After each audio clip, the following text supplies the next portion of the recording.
Have you ever sort of stopped and thought about the invisible rules that kind of shape our lives? Like the assumptions we have about good and bad, right and wrong? Well, tonight we're going on a journey into the mind of Friedrich Nietzsche, exploring his groundbreaking book, Beyond Good and Evil. Nietzsche himself was a fascinating figure, a bit of a loner living in 19th century Germany. Imagine a time of huge change, empires collapsing, new scientific discoveries, new ways of thinking about society. A real turning point in history. And his work, especially Beyond Good and Evil, which he published in 1886, really captures that sense of upheaval. It's less of a rigid philosophical system and more of an invitation to really question, to re-examine everything we think we know about morality, about values. Today, we won't be dissecting every single line of Nietzsche's work. It's incredibly dense. Instead, we want to shed light on some of his key ideas, especially for anyone new to philosophy. We'll explore his unique perspective on truth, the very interesting way he distinguishes between different types of morality, and his vision of the free spirit, those individuals who dare to think outside the box, beyond convention. Ready to dive in? Let's go. Right from the start, Nietzsche throws out this thought-provoking question in his preface. Supposing that truth is a woman, what then? It's a deliberate provocation, a way of saying, hey, maybe the way we've been approaching truth with logic and a desire to pin it down like a butterfly in a collection, maybe that's totally wrong. It almost sounds like he's suggesting that truth is more like a dance than a conquest, something you engage with a certain sensitivity to see its different facets. Exactly. And he doesn't shy away from criticizing those grand philosophical systems of the past. He calls them, and I love this phrase, a noble pluralism and tyrannism. A noble pluralism and tyrannism. Yeah, that's a mouthful. What's he getting at there? He's basically saying that these systems, despite their authority and complexity, might actually rest on some pretty shaky foundations, like ancient superstitions passed down through generations, or even the way language itself can trick us with its hidden meanings. He specifically mentions this soul superstition, the idea that we have this fixed, unchanging soul, and how that, along with ideas about the ego and the subject, continue to distort our thinking. So some of these very basic concepts we use to understand ourselves and the world, he's suggesting they might be illusions. In a way, yes. He even takes aim at Plato and his idea of a separate realm of pure spirit and the good in itself. Nietzsche sees this as a dogmatist error, claiming it flips reality upside down by prioritizing those abstract ideals over the messy, ever-changing world we actually live in. Almost like Plato, in his search for these perfect forms, forgot about the real world, the one with all its imperfections. Right. And Nietzsche believes this has had a huge and not necessarily positive impact on Western thought, particularly through its influence on Christianity. I mean, you have to remember, Plato's ideas were incredibly influential. They shaped so much of how we think about truth and morality in the West. So when Nietzsche goes after Plato, he's really challenging the foundation of our thinking. He even talks about European intellectual history as his constant struggle against these Platonic and Christian ideals, a struggle that paradoxically gave strength to the European soul, something he thinks good Europeans and free spirits are still grappling with. It's a dramatic way to look at the history of ideas. It is. And from there, he goes on to examine what he calls the prejudices of philosophers. His argument is that even though they claim to be objective, philosophers often start with deeply personal desires, their own heart's desire abstracted and refined, and then build elaborate arguments to support those desires. So it's less about finding truth and more about justifying your pre-existing beliefs, even if you're a brilliant philosopher. That's what he's suggesting. He even uses Kant and Spinoza as examples, arguing that even incredibly rigorous systems, like Kant's categorical imperative or Spinoza's mathematically structured philosophy, might ultimately just be elaborate defenses of their personal values. A pretty bold claim. Yeah. He also seems skeptical of Kant's concept of synthetic judgment a priori. And he sees this whole explosion of German philosophy that followed, with his focus on finding new faculties, as being built on that potentially shaky foundation. Yeah, Kant was trying to figure out how we can have knowledge that's both necessary and add something new to our understanding. But Nietzsche wasn't buying Kant's answer, which was basically to attribute it to these innate mental faculties. He saw the whole thing as the bet circular, like a dog chasing its tail. And then all those other German philosophers jumped on the bandwagon, inventing even more faculties. It was like a philosophical fashion trend. Okay, so Nietzsche questions our ideas about truth, criticizes the supposed objectivity of philosophers, and then he introduces his own big idea, the will to power. Now, this isn't just about wanting to be in charge, right? It's much deeper than that. Absolutely. For Nietzsche, the will to power is this fundamental drive in every living thing. It's the urge to grow, to expand, to overcome limitations, not just to survive, but to thrive, to constantly push yourself beyond what you think you're capable of. So we're not just passively existing, we're driven by this force that's pushing us to become more. Exactly. And he contrasts this with the instinct of self-preservation. He actually thinks self-preservation is often just a consequence of this deeper will to power. It's not about clinging to life, but about expressing your power, expanding your potential. That's a pretty radical shift in perspective. It makes you rethink that whole idea of having a fixed purpose in life, doesn't it? Right. The will to power doesn't care about preordained purposes or external goals. It's all about this internal drive, this constant becoming. And this concept leads him to some interesting ideas about free will and how we understand cause and effect. He famously calls causa sui, the idea that you are your own cause, the best self-contradiction. Yeah. He thinks this whole idea of free will, where we imagine ourselves as these totally autonomous beings, completely in control of our actions, he sees it as a kind of fantasy. We want to believe that we're totally self-made, that nothing influenced us, but it's just not true. Like that image of Baron Munchausen pulling himself out of a swamp by his own hair. Exactly.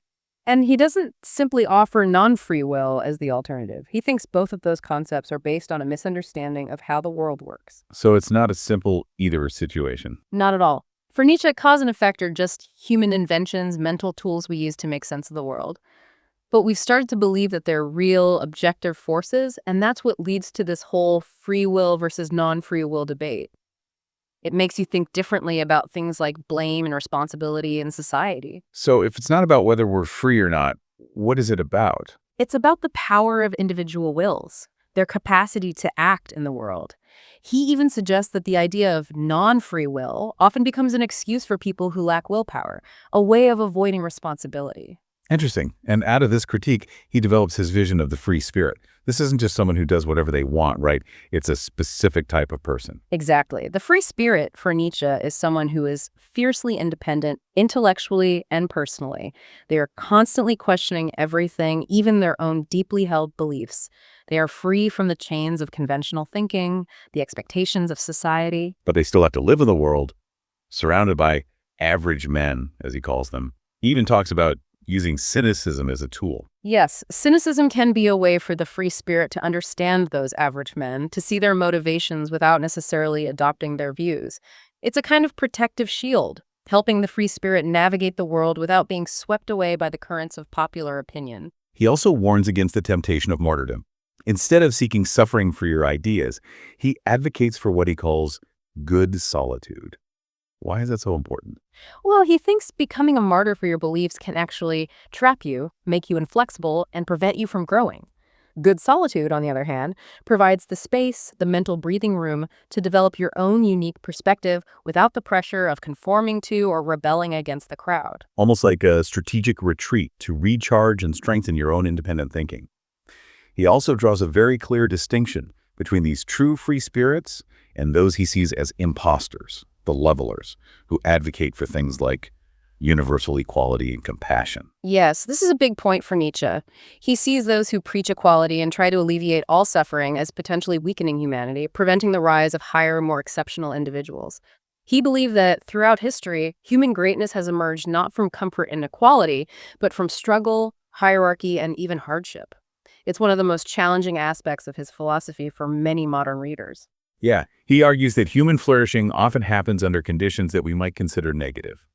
He even uses the phrase dangerous formula, beyond good and evil, to describe his own perspective, which suggests a pretty radical departure from traditional moral thinking. Right. It's this idea that what we often see as negative aspects of human nature, like ambition, dominance, even a certain degree of cruelty, have actually played a role in the development of culture, art, and great achievements. But remember, for Nietzsche, true free spirits are not just rebels who reject everything old. They're driven by an intense intellectual curiosity, a deep need to understand, and a willingness to question all values. And that leads us to his exploration of what he calls the natural history of morals. He starts by pointing out that the science of morals is actually pretty new, especially compared to how complex and ingrained our moral feelings are. He's right. We've been living with moral codes for centuries, but we're only just starting to study them systematically. He says we need to take a step back and really examine the huge variety of moral beliefs and values that exist across different cultures and throughout history. He thinks that foundational work is necessary before we can even begin to create comprehensive theories about morality. He also criticizes previous philosophers for trying to give a basis to morality, as if it was something fixed that just needed an explanation. He saw that as an attempt to justify existing moral beliefs rather than genuinely questioning where they came from and what assumptions they were based on. Like they were taking the current morality for granted and just trying to rationalize it. He even uses Schopenhauer as an example of this naive approach. And then he makes this really provocative statement that every system of morals is a kind of tyranny against nature. It sounds harsh, but he's basically saying that any system of rules or values, no matter how well-intentioned, inevitably restricts our natural instincts and impulses. But he's not saying that this is necessarily a bad thing. In fact, he argues that this very process of imposing order and discipline on our nature is what allows us to develop higher human capacities. So things like language, art, reason, even complex thought, they wouldn't exist without this tyranny. That's his argument. It's Yeah. like, think about a sonnet in poetry. It has very strict rules, very limiting in a way. But those very limitations are what allow for such beauty and creative expression. It's the same with morality, according to Nietzsche. Interesting. He also talks about this moral imperative of nature, the need for long obedience to certain principles. What's that all about? He thinks this sustained commitment to certain values over long periods of time is essential for developing self-respect, not just for individuals, but for entire cultures and nations. It's through internalizing and adhering to these moral imperatives that we cultivate those higher virtues, those refined human qualities. Okay, so we've talked about truth, the prejudices of philosophers, the will to power, free will, and the free spirit. And now we're ready for one of Nietzsche's most famous ideas, Mhm. the distinction between master morality and slave morality. This is where things get really interesting. So, master morality, according to Nietzsche, comes from a class of people who have a strong sense of their own worth, their own power. They define what is good based on their own qualities, things like strength, courage, nobility, creativity. They are the creators of values. And the opposite of good in this system is bad, which is associated with weakness, commonness, anything that's despicable. So they're not exactly overflowing with sympathy for the less fortunate. Not really. Their focus is on their own excellence, their own power. And then you have slave morality, which emerges from a very different place. The perspective of the oppressed, the powerless. The people who are suffering. Exactly. And their values reflect that experience. They value things like compassion, kindness, humility, patience, forgiveness qualities that offer comfort and relief from hardship. And for them, the opposite of good isn't bad, it's evil. And evil is associated with power, with those who dominate and oppress them. So what one group sees as a virtue, the other sees as a threat. Exactly. And Nietzsche traces this shift in values, this inversion of good and evil, back to the ancient Jews. He calls it the slave insurrection in morals. He's saying that the Jews, because of their experience as an oppressed people, redefine their own powerlessness and suffering as good while demonizing the power and privilege of their oppressors. That's his argument. Terms like rich and powerful became associated with godless and evil, while poor and humble became synonymous with good and holy. He sees this as the beginning of a massive shift in how we understand morality in the West. And he connects the longing for freedom with slave morality, while associating a sense of reverence and duty with the more hierarchical structure of master morality. Right. The desire to be free from oppression arises naturally in a slave morality, while the structure of master morality fosters loyalty and obligation to those in power. It challenges a lot of our modern assumptions. Okay, so after laying out these incredibly radical ideas about morality, Nietzsche turns his attention to the future. He calls for new philosophers, individuals who can challenge and transform our fundamental values. What does he see as their role? Well, he believed that the values of his time were leading to a kind of cultural decline, a weakening of the human spirit. He calls for a transvaluation of all values, a complete reassessment of what we consider good and bad, right and wrong. And he thinks these new philosophers will be the ones to lead the way. And what kind of people will they be? What qualities will they possess? He describes them as individuals of incredible strength and originality, fearless in their pursuit of truth. They'll need to be able to endure solitude, to think independently, to challenge everything. He famously wrote, "He shall be the greatest who can be the most solitary, the most concealed, the most divergent, the man beyond good and evil, the master of his virtues, and of superabundance of will. Precisely this shall be called greatness. As diversified as can be entire, as ample as can be full." It's a pretty demanding vision, to say the least. And he talks about how difficult it is to understand what a philosopher really is, suggesting it goes beyond just studying books and theories. Right.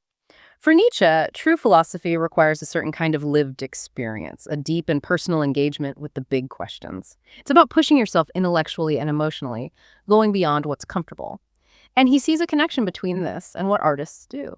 True artists also find freedom within constraints, within the limits of their chosen medium. So it's not just about having the right ideas. It's about embodying a certain way of being, a certain attitude towards life. Exactly. And he believed that a true philosopher has earned the right to philosophize through their lineage, their intellectual inheritance, and a long process of self-cultivation. It's not something you can just decide to do one day. Nietzsche then turns his attention to philosophies that focus on pleasure and pain as the ultimate measures of value, like hedonism and utilitarianism. And he doesn't seem very impressed. No, he finds them rather shallow and simplistic. He thinks reducing the complexities of human life to a simple calculation of pleasure and pain misses the point entirely. He even argues that well-being, as we usually understand it, isn't a particularly worthy goal. He actually suggests that suffering can be a crucial ingredient in human growth and achievement. He famously said that the discipline of suffering, of great suffering, has been the source of all the great things humanity has accomplished. He sees this tension between our desire for comfort and ease, what he calls the creature in us, and the potential for greatness and creativity, the creator. He worried that if we focus too much on eliminating suffering, we might end up stifling the development of that creative potential. So a certain amount of struggle is necessary for us to reach our full potential. That's his argument. And even honesty, which is usually considered a virtue, is approached with some nuance by Nietzsche, especially in the context of the free spirit. Yeah, he recognizes the importance of intellectual honesty, but he also warns against it becoming a rigid dogma, something you cling to at all costs. He even wonders if an excessive focus on honesty might prevent us from seeing the world in new ways, from creating new interpretations. So it's not always about being brutally honest, but about finding the right balance between truth and creative interpretation. Right. And he doesn't hold back in his criticism of traditional moral philosophy. He calls it tedious and suggests it has actually harmed the cause of virtue more than it has helped it. He finds a lot of it repetitive, uninspired, and ultimately ineffective in actually influencing how people behave. He points to the English utilitarians as an example. He criticizes them for focusing on this narrow idea of English happiness and for failing to acknowledge that different people have different capacities and therefore different moral obligations. It wasn't complex enough for him. So he's not just critiquing specific ideas, he's also critiquing the style and the approach of traditional moral philosophy. Exactly. One of his most disturbing ideas, at least for a modern audience, is this concept of the spiritualizing of cruelty. It's a tough one to wrap your head around. Yeah, it's pretty intense. Can you explain what he means by that? He's basically arguing that much of what we consider higher culture, art, religion, even philosophy itself, has its roots in our more primal, even cruel instincts. But those instincts have been channeled, refined, sublimated into something more complex. So it's not that cruelty is good, but that it's an inescapable part of what makes us human, and that even our highest achievements might be connected to it in some way. That's the basic idea. He points to things like the enjoyment we get from watching tragedies, the ecstatic self-denial of religious fanatics, even the relentless pursuit of knowledge as examples of this underlying drive. He even suggests that asceticism, self-denial, can be fueled by a kind of pleasure in inflicting pain on yourself. It's a pretty dark view of human nature. It can be. But he also sees this intellectual drive, this relentless questioning, as a kind of cruelty, what he calls the cruelty of the intellectual conscience. The willingness to see the truth, even if it hurts, even if it goes against our wishes. Exactly. It takes a certain ruthlessness, a willingness to dissect and analyze even our most cherished beliefs. And this connects to his idea of the fundamental will of the spirit, its desire for mastery and simplification, but also its contradictory impulse towards ignorance and deception. He sees a kind of tension within the human spirit. On the one hand, there's this drive to understand, to impose order on the chaos of the world. But there's also this opposing force that wants to protect us from uncomfortable truths, that wants to maintain a sense of security, even if it's based on illusions. So we're constantly battling between wanting to know the truth and wanting to protect ourselves from it. Right. And he contrasts this with the attitude of the true man of knowledge, someone who embraces that relentless pursuit of truth, even if it means confronting uncomfortable realities. A kind of intellectual heroism. He also briefly touches on the German soul, describing it as complex, contradictory, and always in a state of becoming. He saw the German identity as multifaceted, shaped by a unique history and culture. He was critical of the German tendency toward what he called depth, suggesting it was sometimes just a form of ponderousness, and their celebrated frankness as often a disguise. So he wasn't afraid to critique his own culture, even while acknowledging its complexities. And toward the end of the book, he reflects on the future of Europe. He saw France as still being the center of intellectual and cultural refinement, but he also observed what he called a paralysis of will in modern Europe, a kind of exhaustion and skepticism. He seemed to hope for the emergence of a new kind of leader, someone with a strong, decisive will who could guide Europe through the challenges of the coming century. A new kind of aristocracy, perhaps. Mm-hmm. He predicted a future marked by global power struggles, and he seemed to think that Europe would need to rediscover its strength and purpose to survive. Right. And he believed that this new elite would need to have a persistent, dreadful will to shape the future, to guide Europe through those turbulent times. We've only scratched the surface of Beyond Good and Evil today. It's an incredibly rich and challenging book, packed with ideas that are still relevant today. Absolutely. We've just touched on some of the key themes, but there's so much more to explore. We hope this conversation has sparked your curiosity, made you think about these fundamental questions in new ways. As you go back to your own life, to your own beliefs and values, maybe ask yourself this: where did those values come from? Are they truly your own, or are they inherited from your family, your culture, your society? To what extent are you living a life that's authentically yours? And to what extent are you simply following a script that was written for you? That's the challenge Nietzsche throws at us, to move beyond good and evil, beyond the predetermined, and to create our own values, our own meaning. It's a journey without an end, but it's a journey worth taking. Thanks for joining us. We'll see you next time.